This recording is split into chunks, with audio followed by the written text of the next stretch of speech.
हुकूमत का पेट्रोलियम मसनूआत की कीमतें बरकरार रखने का फैसला। वजारत खजाना ने नोटिफिकेशन जारी कर दिया। पेट्रोल की कीमत 145 रुपये 82 पैसे रहेगी। डीजल की कीमत फी लीटर 142 रुपये 62 पैसे बरकरार। ओगरा ने दिसंबर के लिए एलपीजी की कीमत में कमी का ऐलान कर दिया। एलपीजी की फी किलो कीमत में 14 रुपये 31 पैसे कमी। नई कीमतों का इतलाक 1 दिसंबर 2021 के लिए है। 1 किलोग्राम की नई कीमत 202 रुपये 57 पैसे मुकर्रर। साबिक चीफ जस्टिस साकिब निसार से मुतालिक बयान हलफी किसी अखबार को नहीं दिया। मालूम नहीं कैसे लीक हो गया। तौहीन अदालत केस में राना शमीम का बयान। इस्लामाबाद हाई कोर्ट का अस्ती बयान हलफी 5 रोज में जमा कराने का हुक्म। चीफ जस्टिस अजहर मिनुल्लाह ने कहा कि अगर बयान हलफी है तो 3 साल बाद जरूरत क्यों पेश आई। मामला संगीन हो चुका है। अखबार के मालिक मीर शकील और अंसार अब्बासी भी अदालत में पेश हुए। अगर बयान हलफी राना शमीम ने नहीं दिया तो अखबार के पास कैसे पहुंच गया। वज़ीर इत्तलात फवाद चौधरी का सवाल। कहा लगता है कि बयान हलफी नवाज शरीफ के जरिए अखबार तक पहुंचा। फर्रुख हबीब बोले शरीफ फैमिली के पास रसीदें और रिकॉर्ड नहीं, इसीलिए कभी वीडियो आ जाती है तो कभी ऑडियो। और अब बयान हलफी ये भी कतरी खत की तरह रद्दी की टोकरी में जाएगा।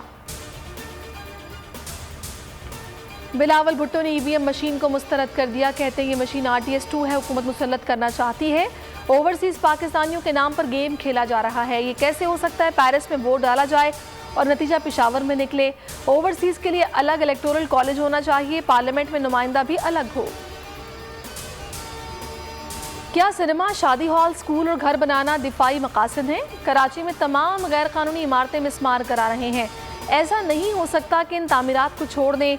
चीफ जस्टिस के मिलिट्री लैंड के कमर्शियल इस्तेमाल के खिलाफ असखुद नोटिस पर रिमार्क्स। कहा जिन कवानीन का सहारा लिया जा रहा है वो गैर आईनी है। सुप्रीम कोर्ट ने सेक्रेटरी दिफा की रिपोर्ट गैर तसल्ली बख्श करार दे दी। Army chief general Qamar Javed Bajwa से chief of staff Bahrain national guard major general Sheikh Abdul Aziz की मुलाकात।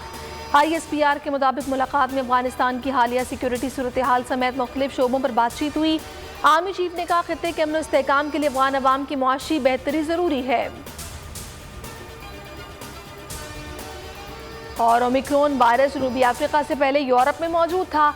नेदरलैंड्स का इंकशाफ। वैक्सीन की पहली से 3 डोज लगवाने वाले 2 इस्राएली शहरी ओमिक्रॉन का शिकार। यूरोप ड्रग अथॉरिटी ने कहा है कि मौजूदा नए खतरे के खिलाफ वैक्सीन को बनाने में 4 माह लग सकते हैं। अमरीकी कंपनी का कहना है कि मौजूदा वैक्सीन ओमिक्रॉन का कुछ नहीं बिगाड़ सकती। अस्सलाम वालेकुम, आप देख रहे हैं बोल न्यूज़। मैं हूँ सहरिश जुहेब। हेडलाइंस आपने जानी। किसी भी खबर के लिए विजिट कर सकते हैं bolnews.com। अभी आप देखिए प्रोग्राम बस बहुत हो गया। देखते रहिए बोल न्यूज़। सब्सक्राइब करें और बेल दबाएं ताकि कोई खबर रह न जाए।